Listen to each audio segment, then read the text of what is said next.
Hey, Zach, give the people a quick intro. Who are you and what do you do now? Yeah, for sure, Carter. My name is Zac Basile. I'm head of sales at Poly.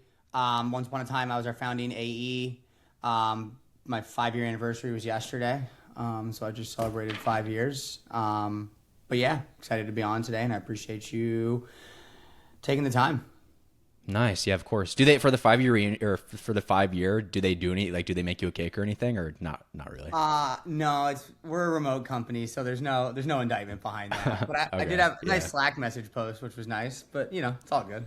Yeah. I'm an easy guy. And you said you were the first AE at Poly. When there's no real playbook yet, how do you figure out how to sell the product and build the process from scratch? And was it heavily influenced by what you did at Oracle or just completely different? I think it's a good question. I think first and foremost, like just being resilient and like things are gonna change. Things are gonna change every day. Sometimes things are gonna Right. change 5 times in the same day, and just like being willing to just kind of roll with the punches, for lack of a better way of putting it, I think was huge. A lot of it was influenced by Oracle. I think just like the building blocks, the foundation of like process, being meticulous about like why are we here, what are we buying, why are we buying it, what is it solving, what does it help achieve for our organization, and what does that mean based on my role in the like all that Oracle taught us, like us, me, was great for sure, just from like a Yeah. having a process perspective. But like building the plane while you're flying it, or just like building something from scratch, is not necessarily easy. And so I think it was really just trying to figure out like, hey, look, do we have a product that resonates? Yes or no? Once we started to like hypothesize that answer was yes, it was like, okay, why does it resonate? And then really just like, fleshing out like, okay, great. Like, yes, we have a product that resonates. Now we're starting to learn why it resonates, building a sales motion around that. And then just kind of, again, like being willing to pivot and just like not being tied to any one thing, school of thinking, motion, whatever that looks like, to just Yeah. understand like, hey, look, like we're getting XYZ feedback or pushback at this point in the sales cycle. So like what is something that we can institute that addresses like whether it's like early stage feedback or objections, or like middle or late stage, and then just kind of like, again, building out a process around really the feedback that we're getting at any given point in time throughout the sales cycle. And that was fun, but that's really kind of what it's what it's like, really. So just what a lot of iterating as time goes on, like just little by little. Yeah, like think of, you push out a new software product, right? You roll out MVP. So it turns out you 5 features to your MVP. 2 of them work great and people love it. The other 3 maybe just like not as important. So you pivot and then you get feedback and you crowdsource and you iterate, and that's really what it was. It was just an iterative process to get to like the sales process we have today. I'm curious, not to go too off topic, but I'm curious what brought you to Poly because it seems quite different from a massive company like Oracle to go to a startup is a pretty big difference. Yeah, so both my parents were entrepreneurs, they're still alive, are entrepreneurs, Yeah.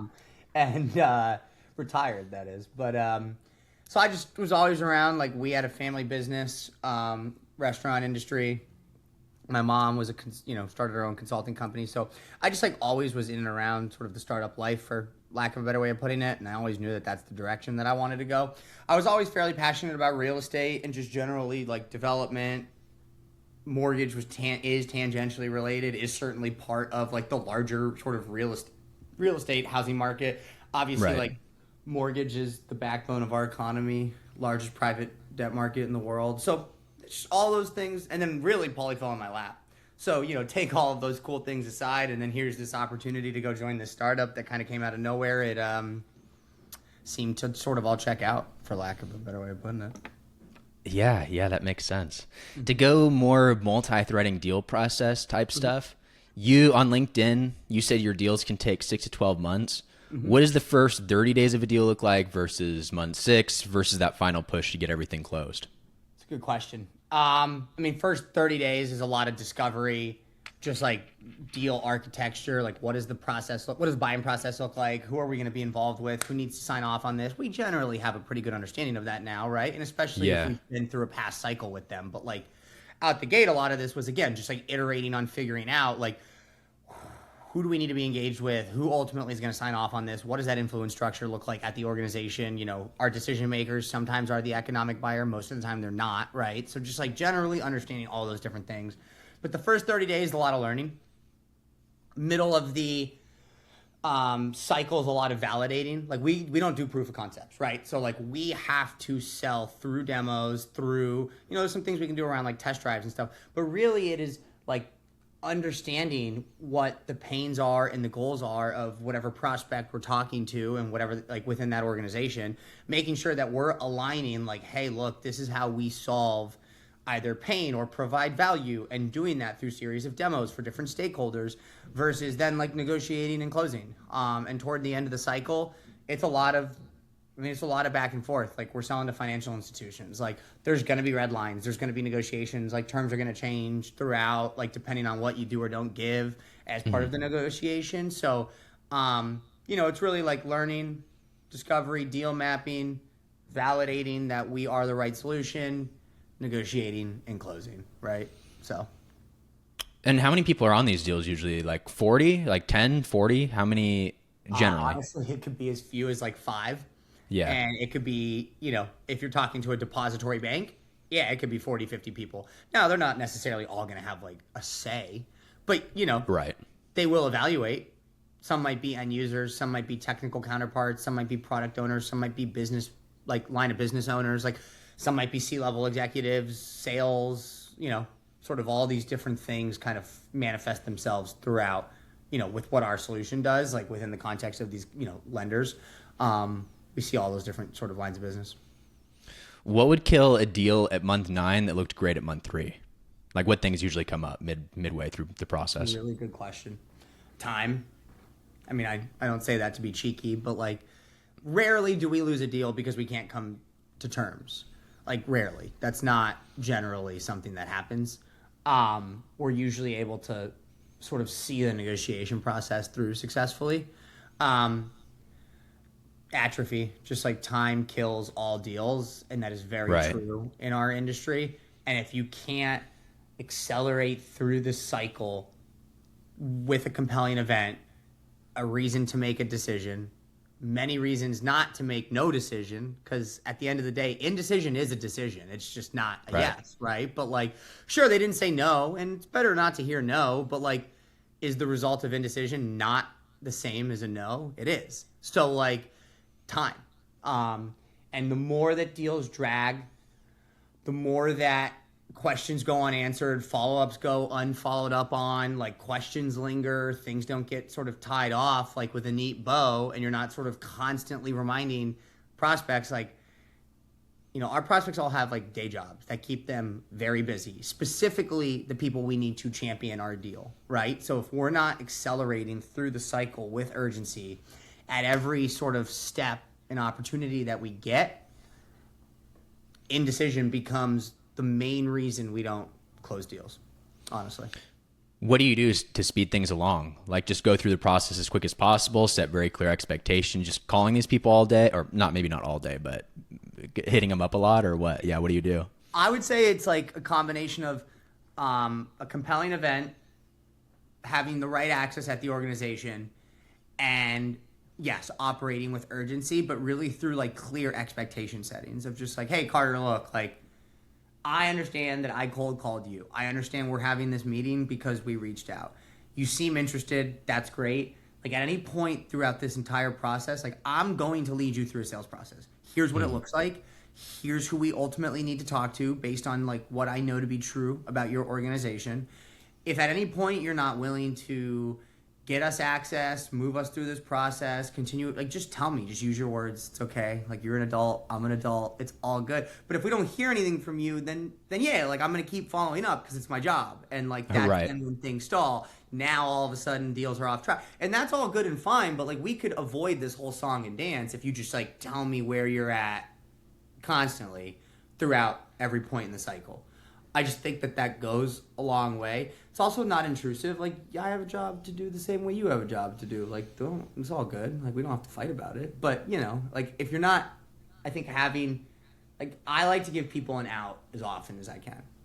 Like a low stakes, no pressure. Like, hey, look, if at any point this isn't working anymore, we'll just call it off. We'll throw time on the calendar. We'll catch up once a quarter until you're ready to like actually evaluate. But like my time is valuable too, right? And I think sometimes in sales we forget that. I think we're like afraid to hear no, so we do anything we can to keep the deal moving. But the reality is, like, you would just do yourself so much, you'd save yourself so much aggravation, and you'd free up so much time to go find other deals and prospects that might actually be buying right now if we stop chasing deals that we know like aren't really moving anymore. Right, that are just going nowhere, yeah. Right, for the sake of keeping an opportunity in our pipeline that isn't a real opportunity by all, intents. So you've sold through an awesome real estate cycle, and now in these last few years, a bad real estate cycle. How did your sales approach change once budgets got tighter and the market turned? That's a good question. Well, fortunately, by that time, I'd like gained a lot of mortgage knowledge that I didn't previously have, so I just felt a lot more comfortable operating like autonomously without air cover on calls or what have you. And I think that it really just kind of, honestly, what changed is I became sort of even more direct than I already was, and kind of feeds back to the point we just made about just like the expectation setting.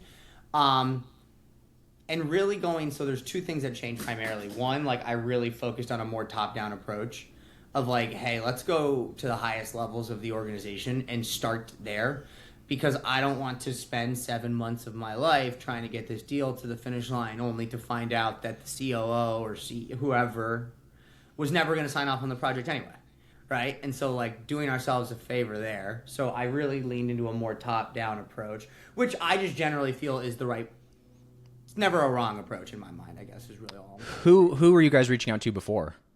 Like what role? Like VP of capital markets, head of secondary, whoever was running secondary for the organization, because that's generally who oversees the software we sell. Okay. But then taking that either a step or two higher to really go right to the like, in many cases, economic buyer, to be like, hey, look, like here's the value we're creating. Here's why your peers are doing this. Here's an example of a peer who did this. Does that all resonate with you? Do you see the same, either pain points in your organization or do you think you would find this interesting? If yes, like, can I go validate this with your team and come back to you at the end of the process? And if the answer is yes, like, we then agree that you'll take you can't force anyone to sign a contract, right? But like, right, a more effective way of going about it, particularly when, within our industry, people were going out of business left and right. People were either selling their company. Oh, right. We saw mass consolidation of our TAM, right? So it was just like, also same thing. If you go to the top down, right? It's like, hey, Carter, like, I'm hoping to X, Y, Z. It's like, hey, man, like, not a good time for the organization. And you can kind of read between the lines, like, okay, like maybe these guys aren't going to be around that much longer, right? But if you're not having those executive conversations at the highest level, like, it's information you just might never learn, right? So that would be like the biggest thing, but then really anchoring every deal to a compelling event with a strong like ROI embedded business case, because it just like wasn't enough to sell based on like, oh yeah, I like your guys' software and I like you and I'm sick and tired of the incumbent in the industry, and so yeah, let's make a move, let's try it out, we don't got a lot to lose. Like, yeah, that sort of, never did I think that was the best approach, but that certainly wasn't getting it done anymore, to say the least. Were some people buying more and trying to get more market share, or not really? Things were kind of down across the board. Because I've heard some companies really try to go over, at least with me at Rocket Mortgage, I know every downturn they try to go overboard with marketing and, buying different things like that. Yeah, I think honestly, I saw both, and it really just kind of depends on your company strategy, like how you were trying to employ that. But for like a recession, for people who have money, like a recession's a great time to build like wealth for your future self, right? Like that's not necessarily true for every person because you need access to that capital to do it. But it's the same idea in the mortgage industry, right? Like the companies who knew that they were going to weather the storm definitely doubled down on like, this is the time to like lean up, clean up, invest in software. We just made billions of dollars over the last however many years. We've got cash to spend. And we want to make sure that we operate more efficiently during the next boom so that we can make more money than we made during the last boom. But the only way you can do that is if you are like operationally set up to see volume rise and fall like as is just like cyclical in the mortgage industry, right?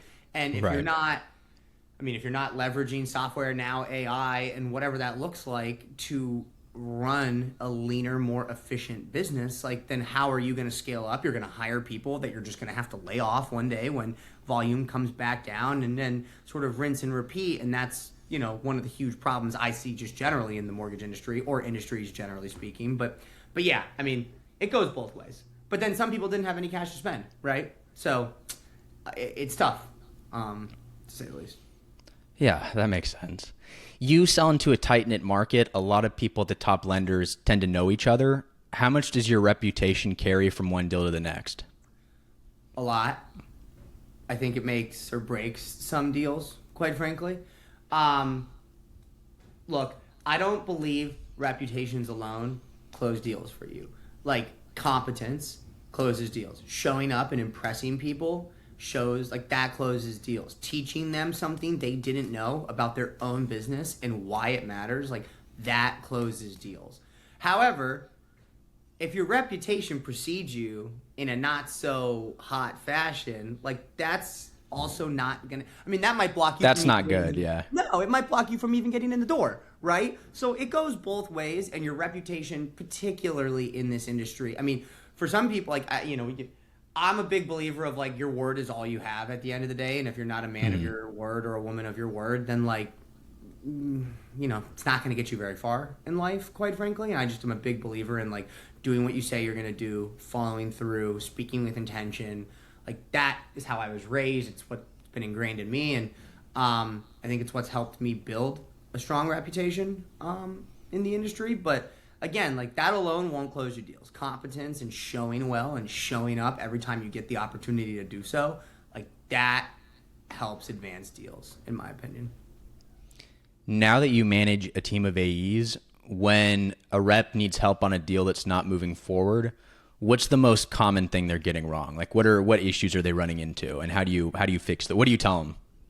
Good question. I'll give you two answers. Like, the low-hanging fruit answer would be, like, multi-threading, but that's just true. I see that a lot. Like, it's very easy to cling on to one champion who you really like, who you get along with, you have a great rapport with. They get you access to the organization. They help you coach. Like, sometimes they might even look more like a coach. But it's just very easy to cling on to one person who's doing and saying all the right things. And For sure, yeah. the second that I identify that with any of my reps in any one of their deals, like, I try to just point out, hey, look, this is risk. But I think the larger thing that's a little harder to understand is, like, navigating influence structure at an organization. I think the biggest problem I see, just generally speaking, this isn't even just, I'm just saying across, like, SaaS in general, quite frankly, Yeah. and even with AI, but just technology sales, is, like, misinterpreting who might actually be making the decision versus who's actually signing the check. What influence do they all have on each other? Does my champion have any juice? Does my champion not? Is there really someone who doesn't care at all about the evaluation but trusts, like, Carter to make the right decision, but is ultimately just generally navigating the sort of heat map for an organization and understanding, like, who really has influence versus who really has authority? What is the difference between those two things, and how do they play on each other in any one organization? Like, that's where I see the biggest just, like, opportunity for coaching and or improvement, across any given deal. How do you figure those things out? Like, what do you tell people to do to figure that out? It's a good question. I mean, first and foremost, just, like, testing people. There's so many different ways you can test people. But look, the bottom line is, at the end of the day, is if you aren't prepared to walk away from a deal, you don't really have any leverage, right? And so the reality is that it's like, okay, like, something simple, can we get access? No. Like, are they going to give us access to XYZ person or ABC person at the organization? Like, are they blocking us? Are they just coaching us, but they're unwilling to go do anything about it internally? They're just giving us their 2 cents and feedback, but then when asked, like, oh, like, well, can you make an intro? Or, oh, no, like, I'm just trying to help you out. Right. Like, or whatever that looks like. Playing good cop, bad cop. hilariously effective strategy, like in, with like a rep and a sales leader, right? Um, you know, Asking them to do homework for us. That's a huge one. Like, how often do we ask people that, and they'll tell you on the call, they will commit to doing something on the call, and then you never get it, ever. They won't do it. They won't go find out how much their invoice is, or they won't go find out, like, they won't even help you validate ROI. They don't want to put their skin on. Like, so there's a bunch of different things you can do to figure out, like, does someone have influence or not, and are they willing to use it? And then from an authority perspective, I generally find that that's, it's kind of how you get the tea, right? Just like through asking the right questions and the right sort of who's been at the company a long time, how long have they been there, look at the roles they've moved through, see if you can get an org chart, who reports to who's closest to the C-suite, who's like CEO delegate, right-hand man or woman. Like, all of these different things can kind of help inform you on, like, all right, like, now you start to paint this picture of what the company looks like, and you start to understand, like, how these different players all fit together. And generally, I find that coaches are the best. Someone who can't really champion the project for you, but is rooting for you and wants you to succeed, I generally find that they're willing to share the most information about the company and influence structure. So. Okay, well, that makes a lot of sense. I think this is pretty good. I will end it here.